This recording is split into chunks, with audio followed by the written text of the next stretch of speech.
Football fire drills, burning down the house, and a photo that gets people fired up. We're playing with fire today on NFL Films Presents.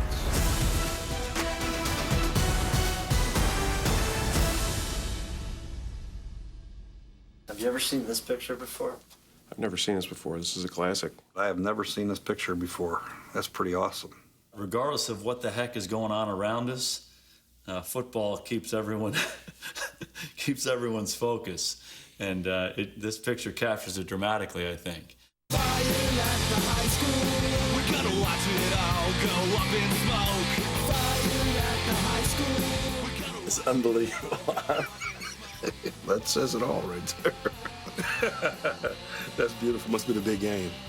You look at the fans, they're all watching the game. Nobody's turning around watching the fire. Tough crowd, that's all I can tell you. It's a tough crowd. How great is that, man? I mean, here you got this building's on fire, and yet the priority is that football game, which, you know, it should be. What are we looking at there? We're looking at, probably looks like a 3rd and 1. That's what I see. 50 years ago, this image was captured at a high school football game in Massachusetts. When we return, the true story behind the hard-to-believe photograph. The game must go on. What can I tell you?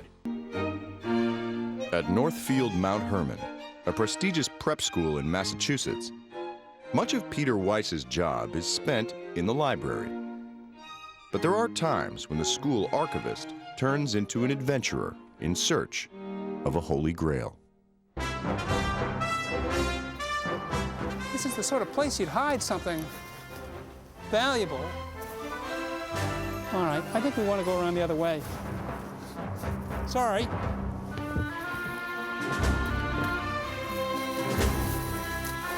An archivist's work is never done. Oh my gosh. Let me just take a quick look down here. Can't wait to tell my debate team about this tonight. Found it! I found it! Here it is! You need to get down here and see this. From this spot on November 20th, 1965, this extraordinary photograph was taken. On that day, head coach Jim Smith brought his visiting Deerfield Academy football team to Mount Hermon to face their arch rival. The home team was riding a 17-game winning streak, and with a win would conclude a perfect season. Deerfield raced to an early 20-0 lead. But their momentum came to a halt in the second quarter when a referee approached Smith. He came over to me and he was pointing like this, and I said, "What the heck did we do now?" I didn't know what that signal was. He walked up and said, "Jim, look at," and I looked behind, and the science building was over here. There was smoke coming up from the roof. No flames, but there was smoke coming from the attic of the building. Jay Ward is in his 40th year teaching science at Northfield Mount Hermon. But 50 years ago, he was a student here who watched his science building, Silliman Laboratory, catch fire.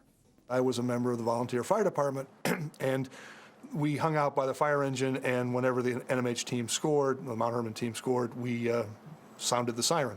And so, when it became obvious that the building was on fire, all of us in the fire department followed the truck over to the building, and we didn't watch any more of the football game. And there comes the fire engine. I might have been on that truck. Well, I'm sure it was something like this. Jim Van Fleet was on the field.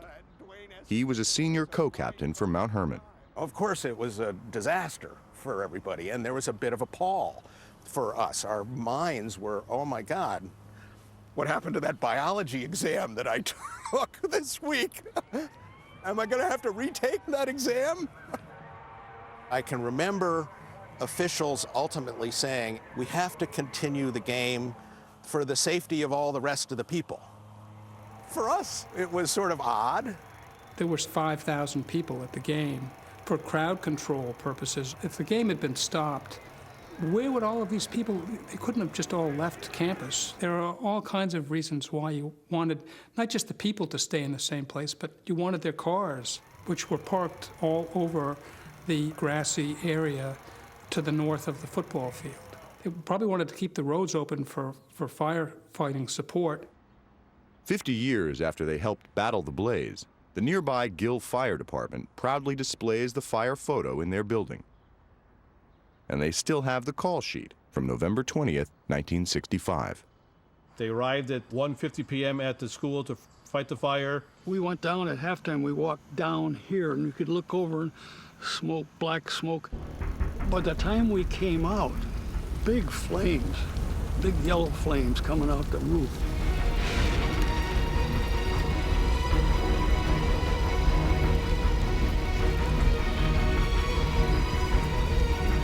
There they go. Yeah, I remember it that way and thinking, my goodness, this is serious, and the fire company's got here too late. Oh, there we go. Wow. That thing is raging. Gotta be 40-foot flames right there. This is amazing. I know I've seen those flames before in my mind's eye from 50 years ago, but I'd never quite seen the flames so up close. Wow. You know, this is tremendous. At one time, I was on this hose. That was fun. It took 4 of us to hold the thing in place. The fire raged on, and so did the game. Were you surprised that you kept playing that day? Well, I was, but it was a very, very big game, you know. We're athletes, we're competitors. We're right in the middle of a game. We want the game to go on.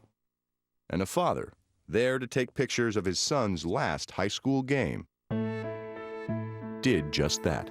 So here I am, I was number 64. He was a journalist. He was not a photographer. He's just a dad with a camera. He happened to be in the right place at the right time, and he knew what to do with it quickly. He went home that night realizing that he had something very special and went and put it on the wire services. If you're a professional photographer, you want to have attribution for this. He put it on the wire service without attribution. He didn't even put his name on it. Robert Van Fleet, who passed away in 1999, made sure that any proceeds from the photo, which weren't many, went to Mount Hermon. He didn't seek to profit from it.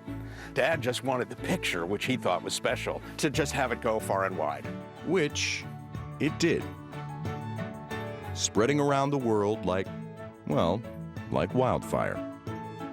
Versions of this image appeared in things like Soviet Life, which used it to try to talk about the degenerate capitalist mentality that people in the United States are more interested in watching a football game than in saving their building.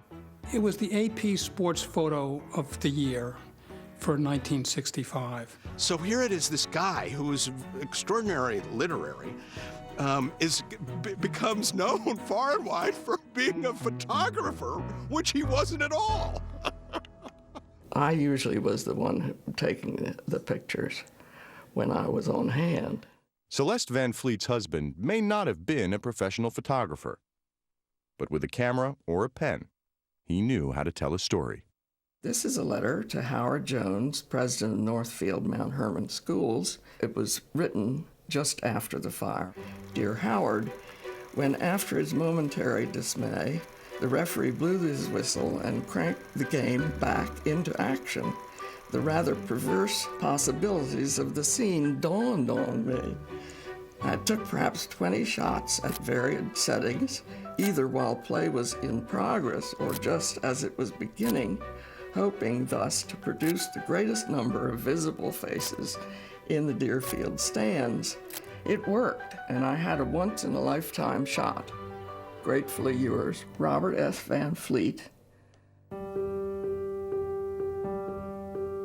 The final score was Deerfield 20, Mount Hermon 14. The home team's 17-game winning streak was done. So was Silliman Laboratory. And in the near future, the current science building will be replaced. Well, the science department was lobbying for a new building, and we constructed this shirt. It says NMH Science on the front. And on the back, it says this: entropy happens.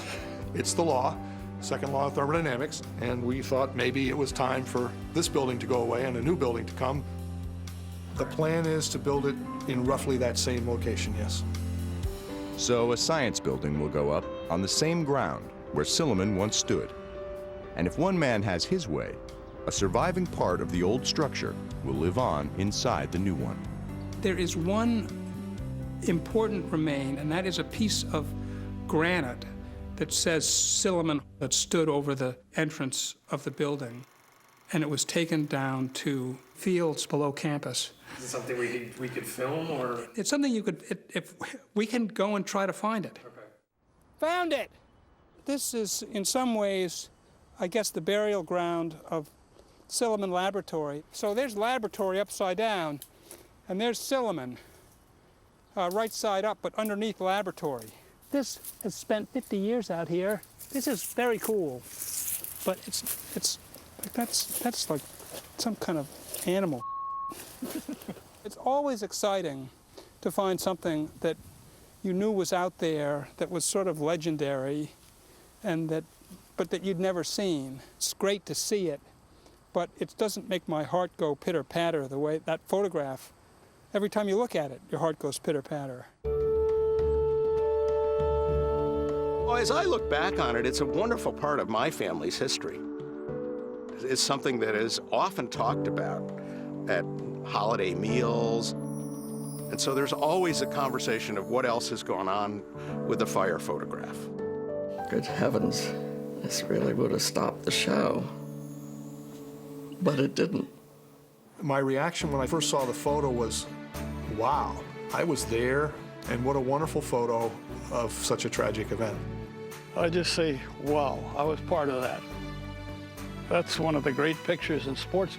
If you're from around here, you can imagine Carlton Fisk hitting his home run. You can imagine Bobby Orr, airborne, scoring a Stanley Cup winning goal. But for us, we always thought that this was the greatest sports photograph ever taken. This is the body. This whole photograph, that's the spirit. And I take the spirit. I'll take the spirit. You can have the body.